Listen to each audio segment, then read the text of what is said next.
فرمایا آقا علیہ السلام کے لیے 3 مقامات پر قرآن مجید میں هو الذی بعث فی الامیین رسولا منہم یتلو علیہم آیاتہ، کیا یتلو علیہم آیاتہ ویزکیہم ویعلمہم الکتاب والحکمہ.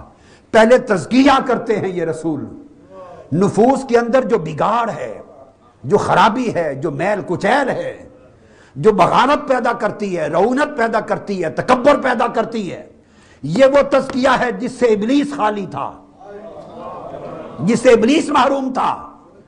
چونکہ تزکیہ نہیں تھا، لہذا جب اللہ نے بھی حکم سجدہ دیا اسجدوا لآدم، آدم کو سجدہ کرو، اس کا نفس اکڑ گیا. یہ اکڑ علم سے نہیں مرتی، یہ اکڑ تربیت سے مرتی ہے، یہ تزکیہ سے مرتی. اکڑ گیا، اس نے کہا لم اکن اسجد لبشر، میں اس بشر کو سجدہ کیوں کروں؟ اللہ کے سامنے اکڑ گیا اور اپنی توحید بچانے لگا. تو توحید بچانا اس کا علم تھا،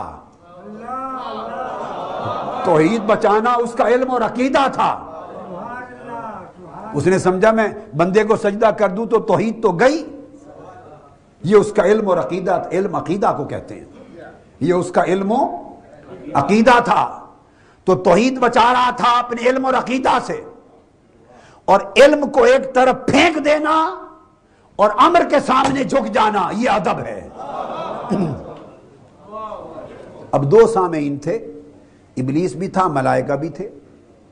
امر دونوں کو ملا، اسجدوا لآدم، آدم کو سجدہ کرو. امر دونوں کو ملا، فرشتوں کو بھی اور ابلیس کو بھی. اور آدم علیہ السلام کو بنتے بھی دونوں نے ہی دیکھا تھا، اور آدم علیہ السلام جس شے سے بنائے گئے تھے دونوں ہی جانتے تھے. یہ نہیں بھئی ابلیس کو خبر تھی اور فرشتوں کو نہیں تھی. خبر تھی تو فرشتوں نے پوچھا تھا اتجعل من یفسد فیہا ویسفک الدماء، خبر تھی نا. اور انی خالق بشرا من صلصال من حمأ مسنون، کہ میں پیکر بشریت بنا رہا ہوں. کوئی انوکھی بات نہیں تھی، اللہ رب العزت نے خود بتایا تھا. تو فرشتے بھی جانتے تھے پیکر بشریت ہے، ابلیس بھی جانتا تھا کہ پیکر بشریت بنایا ہے اللہ رب العزت نے، اپنی خلافت سے نوازا ہے. علم دونوں کا برابر تھا، یہ نقطہ سمجھا رہا ہوں. علم دونوں کا برابر تھا. اب کمی بیشی کہاں تھی؟ وہ ادب میں تھی. یہ ایک نقطے کی بات ہے، کتابوں میں نہیں ملے گی آپ کو، اور ہم نے بھی ساری زندگی کتابوں میں نہیں پڑھی، کسی کتاب میں نہیں پڑھی. بس اگر پڑھی ہے تو ایک ہی کتاب سے، اور وہ قرآن، اللہ کی کتاب سے. اللہ کی کتاب سے ہی پڑھا ہے.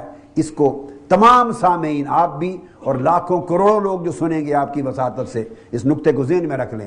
علم میں دونوں برابر تھے. علم تھا انی خالق بشرا من صلصال من حمأ مسنون، کہ میں ایک پیکر بشریت بنا رہا ہوں. صلصال اور حمأ مسنون سے ایک پروسیجر تھا، ایک کیمیکل کانسٹیٹیوشن تھا.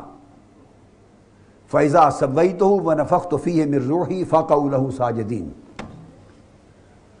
اپنی روح پھونکوں گا تو سجدہ کرنا. تو سجدہ اس کی بشریت کو نہیں کروا رہا، سجدہ اس نور حق کو کروا رہا ہوں جس کا چراغ اس کے باطن میں جلایا ہے. یہ سجدہ تعظیم کے لیے تھا، مگر پیکر بشریت کو سجدہ نہیں کروا رہا. وَنَفَخْتُ فِيهِ مِن رُوحِي، جب اپنی روح نور کا چراغ پھونک لوں، فَقَعُوا لَهُ سَاجِدِينَ، اس نور حق کے چراغ کے سامنے سجدہ ریز ہو جانا.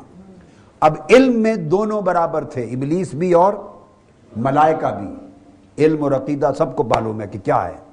اب ہوا کیا؟ حکم ہوا اسجدوا لآدم، ملائکہ گر پڑے، سجدہ ریز ہو گئے. امر سن کر، میں لفظ بول رہا ہوں، امر الہی پر سجدہ ریز ہو گئے. ابلیس اکڑ گیا. پوچھا کیوں؟ اس نے کہا لم اکن اسجد لبشر، میں بشر کو سجدہ کیوں کروں؟ اب اس کا یہ کہنا کہ میں بشر کو سجدہ کیوں کروں، علم غیب تھا اس کے پاس، کہیں سے سنا تھا نا، کہیں سے سنا تھا یا نہیں؟ زبان الوہیت سے سنا تھا. علم دونوں نے وہیں سے لیا تھا، جہاں سے ابلیس کو علم ملا تھا ملائکہ کو بھی علم وہیں سے ملا تھا. علم کا سورس بھی ایک تھا، علم کا رتبہ بھی ایک تھا، معلومات ایک جیسی تھی، فرق طبیعتوں میں صرف اتنا تھا کہ جب امر آیا تو جو ادب والے تھے انہوں نے علم اٹھا کے پھینک دیا اور امر کے سامنے جھک گئے، اور اس نے امر رد کر دیا اور علم کے ساتھ اکڑ گیا۔ تو دوستو، جو لوگ صاحبان ادب ہو جائیں ان کو پتہ چل جاتا ہے کہ علم صحیح تبھی رہتا ہے جو ادب کے تابع ہوتا ہے، اگر ادب کے تابع نہ رہے تو علم گمراہی اور فتنہ بن جاتا ہے۔ اس لیے امام عبداللہ بن مبارک حضرت وہب بن منبہ سے روایت کرتے ان للعلم طغیانا کطغیان المال، کہ لوگوں علم سے اسی طرح سرکشی پیدا ہوتی ہے، رعونت پیدا ہوتی ہے، علم سے اسی طرح تکبر پیدا ہوتا ہے اور تواضع اور انکساری نکل جاتی ہے اور بندہ اکڑ جاتا ہے علم کے ذریعے، اسی طرح جس طرح مال و دولت بندے کو سرکش بنا دیتی ہے۔ آپ دیکھتے ہیں نا، غریب آدمی ہو تو عاجز ہوتا ہے، جھک جھک کے سلام کرتا پھرتا ہے، جو مال آتا جاتا ہے اور امیر ہوتا چلا جاتا ہے تو اس کے رنگ ڈھنگ بھی بدلتے چلے جاتے ہیں، اکڑ جاتا ہے۔ وہی دو ہاتھوں سے سلام کرنے والا عزت سے دوسروں کو، جب مال دولت بڑھ جاتا ہے تو اس طرح اکڑ کے ایک ہاتھ سے سلام کرتا ہے، پھر ایک دو انگلیوں سے کرتا ہے، اور پھر ہاتھ ہی نہیں ملانا گوارا کرتا، پھر ایسے کر دیتا ہے، ایسے ایسے۔ ہاں بھئی تمہارا سلام قبول ہے۔ یہ کیا ہے؟ طغیان ہے، نفس کی سرکشی ہے، بغاوت ہے۔ جس طرح مال و دولت کی کثرت بغاوت لاتی ہے، فرمایا علم بھی بغاوت لاتا ہے۔ اب اس بغاوت کا علاج کیا ہے؟ وہ ادب ہے۔ علاج کیا ہے؟ وہ ادب ہے۔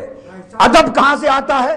کتابوں سے نہیں آتا، ادب والوں کے سامنے گھٹنے ٹیکنے سے آتا ہے، زانو ادب طے کرنے سے آتا ہے، استماع سے آتا ہے، اہل اللہ کی بارگاہ میں بیٹھنے سے آتا ہے، تربیت سے آتا ہے، تزکیہ سے آتا ہے۔